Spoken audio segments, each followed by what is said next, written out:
আসসালামু আলাইকুম। সুপ্রিয় দর্শক শ্রোতা, আপনারা জানেন ইতিমধ্যে বাংলাদেশের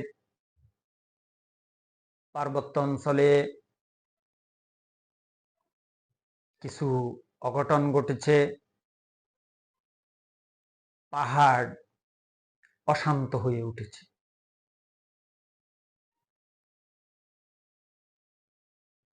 যেহেতু বাংলাদেশের পার্বত্য অঞ্চল একটি স্পর্শকাতর জায়গা, সেহেতু এই অঞ্চলকে নিয়ে সরকার এবং বাংলাদেশের সকল রাজনৈতিক ব্যক্তিবর্গকে খুবই দক্ষতার সাথে, বুদ্ধিমত্তার সাথে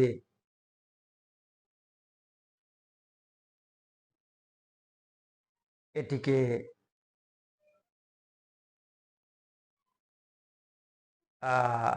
ডিল করতে হবে। পার্বত্য চট্টগ্রামের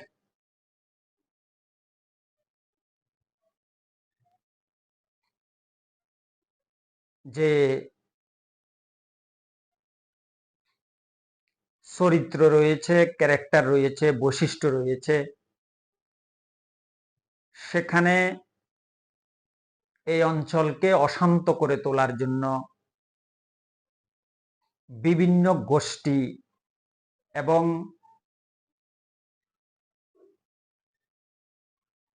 সূত্র কাজ করছে। তার মধ্যে একটি হচ্ছে পার্বত্য চট্টগ্রামের অশান্ত অবস্থার সুযোগে এবং সেখানকার মানুষের দারিদ্রতার সুযোগে সেখানে আন্তর্জাতিক বিভিন্ন মিশনারি গোষ্ঠী এবং এনজিও কাজ করে যাচ্ছে। তারা প্রতিনিয়ত সেখানে মানুষকে ধর্মান্তকরণের কাজে যুক্ত রয়েছে। এটি ওপেন সিক্রেট।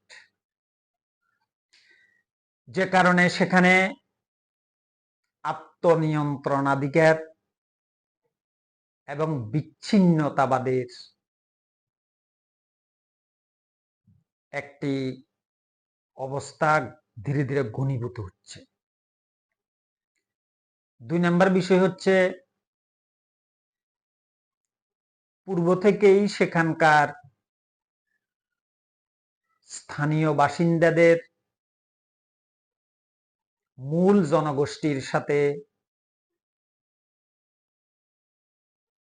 একটি বিচ্ছিন্ন অবস্থা বিরাজমান রয়েছে। এটি দক্ষতার সাথে, প্রজ্ঞার সাথে, মূল জনগোষ্ঠীর সাথে তাদেরকে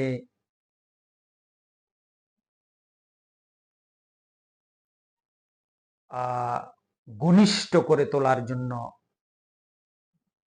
যথাযথ পদক্ষেপ এখনো পর্যন্ত গ্রহণ করা যায়নি।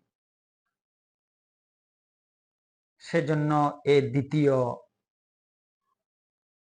বিষয়টি খুবই গুরুত্বপূর্ণ। তৃতীয় যে বিষয়টি রয়েছে, পার্বত্য চট্টগ্রামকে অশান্ত করে তোলার জন্য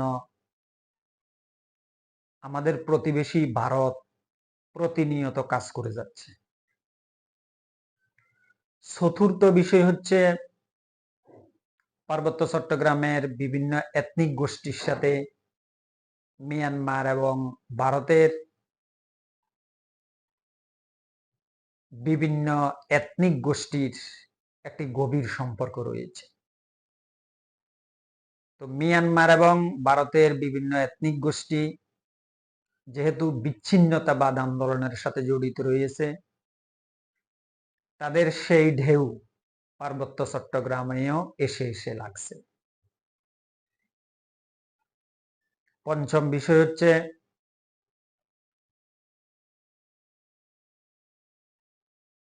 মিয়ানমার এবং ভারতের পার্শ্ববর্তী যে সকল রাজ্যগুলোতে খ্রিস্টান অধ্যুষিত অঞ্চল রয়েছে, বিভিন্ন মিডিয়া এবং গোয়েন্দা সংস্থার বরাতে আমরা জানতে পেরেছি এই অঞ্চলকে ঘিরে একটি বৃহত্তর খ্রিস্টান রাষ্ট্র করার পরিকল্পনা নিয়ে বিভিন্ন গোষ্ঠী কাজ করে যাচ্ছে। এ সকল বিবেচনায় পার্বত্য চট্টগ্রাম খুবই স্পর্শকাতর একটি অঞ্চল, যেটি যে কোনো অঘটন সংগঠিত করার জন্য মুখিয়ে রয়েছে। সেই ক্ষেত্রে আঞ্চলিক ছোটখাটো কোনো ঘটনা এই মুখিয়ে থাকা অঞ্চলে বারুদের মতো মুহূর্তের মধ্যে ছড়িয়ে পড়তে পারে, এবং সেই ঘটনাটি সেখানে ঘটেছে। ইতিমধ্যে বিভিন্ন গোয়েন্দা সংস্থা এবং বিভিন্ন সূত্র থেকে আমরা জানতে পেরেছি পার্বত্য চট্টগ্রামের বিভিন্ন গোষ্ঠীর কাছে অনেক বড় বড় অস্ত্র, গোলা বারুদ ইত্যাদির মজুদ রয়েছে। এগুলো যে কোনো সময় যে কোনো অঘটন সেখানে ঘটিয়ে দিতে পারে। বড় ধরনের, ছোটখাটো না, বড় ধরনের কোনো অঘটন সেখানে ঘটিয়ে দিতে পারে। তাহলে এই সকল বিষয়কে বিবেচনায় রেখে পার্বত্য চট্টগ্রামে ইতিমধ্যে যে ছোটখাটো ঘটনাটি ঘটেছে, ঘটনার সূত্রপাত ছোটখাটো হলেও সেটি এখন বৃহৎ আকারে ছড়িয়ে পড়েছে।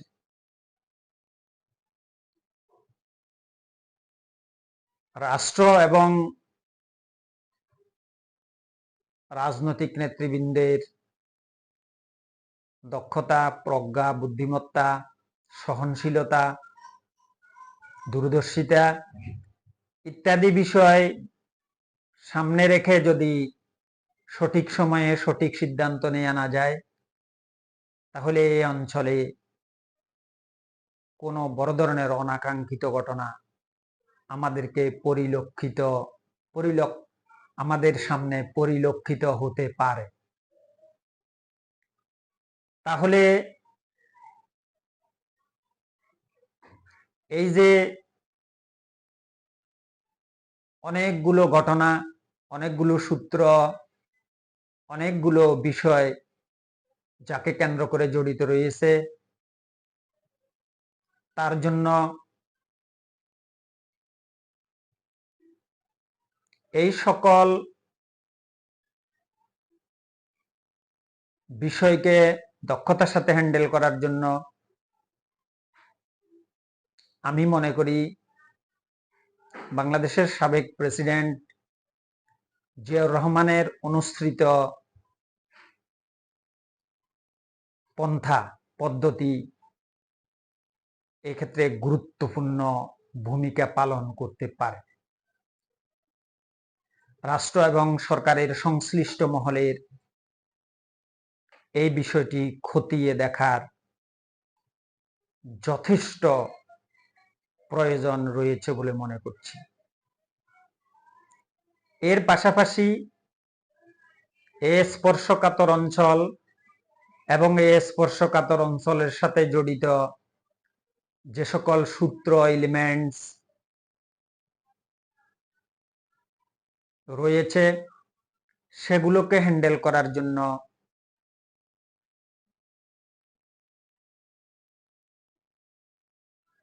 গবেষণালব্ধ, সুদূর প্রসারী পরিকল্পনা হাতে নিয়ে আমাদেরকে এগিয়ে যেতে হবে। যদি তা করা না যায়, তাহলে কোনো একটি বড় অঘটন আমাদের হয়তো দেখতে হতে পারে। এই অঞ্চলকে নিয়ে খুবই বুদ্ধিমত্তার সাথে, সতর্কতার সাথে পরিকল্পনা গ্রহণ করার এখনই সময়। কোনো ক্রমেই অবহেলা, সময়ক্ষেপণ আমাদের কাম্য নয়। সকলের সুমতি হোক, সকলের সর্বাঙ্গীন মঙ্গল কামনা করছি।